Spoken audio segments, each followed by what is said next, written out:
Viral ngayon sa social media ang palitan ng maanghang na post ni na Annabel Rama at ang manugang nitong si Sara Labati. Bago tayo magpatuloy sa video ito, huwag niyong kalimutan pindutin ang subscribe button. Sama niyo na rin ang notification bell para updated kayo every time na nag-upload tayo ng mga bagong videos. Naging usap-usapan ngayon online ang sagutan ni na Annabel Rama at Sara Labati. Ito ay matapos umanong sagutin ni Sara Labati ang isang hypothetical question ng isang netizen tungkol sa nagva-viral na issue tungkol sa isang wedding ring na tunay 9 pesos lang ang halaga. Ang tanong ng isang netizen kung okay lang daw ba kay Sara kung siya ang makakatanggap ng singsing na tag 299. Sinagot naman niyo ni Sara Labati at para sa kanya ay ayos lamang daw.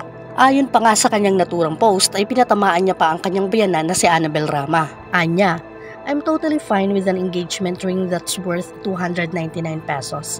The cost isn't a big deal for me. The most important thing is that my husband loves me deeply. Basta hindi lang si Annabel Rama ang magiging biyanan ko at hindi Mamas Boy ang papangasawa ko. Samantala agad namang umusok ang dating biyanan nito at agad nagrebat. Anya sa kanyang post, Hoy Sara, ayaw din kitang maging manugang no? Wala kang silbi sa buhay ng anak ko, ang kapal na mukha mo day. Pero mahal mo na rin ang annulment nyo ni Richard para mapakasalan niya na si Barbie. Hindi ka bagay sa pamilya namin, hindi bagay ang apelyadong Gutierrez sa'yo. Buti nga at natiis ka ng anak ko. Tumataas presyon ko sa'yo, bruha ka. Matatanda ang mayroong mga post at balita na nakita umanong magkasama sina Richard Gutierrez at Barbie Imperial sa isang bar.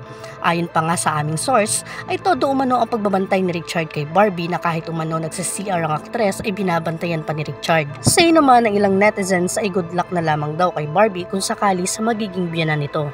Ayon pa nga sa kanila, ang dami pa umanong satsat ni Annabel at kung ano-ano pang mga paninira ang sinasabi patungkol kay Sara Labati, na kesyo magastos ito at walang naidudulot kay Richard.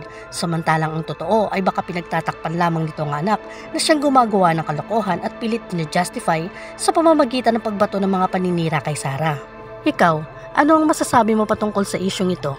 Maaari kayong mag-iwan ng inyong komento at opinion sa ating comment section. Kung nagustuhan nyo ang video ito, huwag niyong kalimutan pindutin ang subscribe button. Sama niyo na rin ang notification bell para updated kayo every time na nag-upload tayo ng mga bagong videos.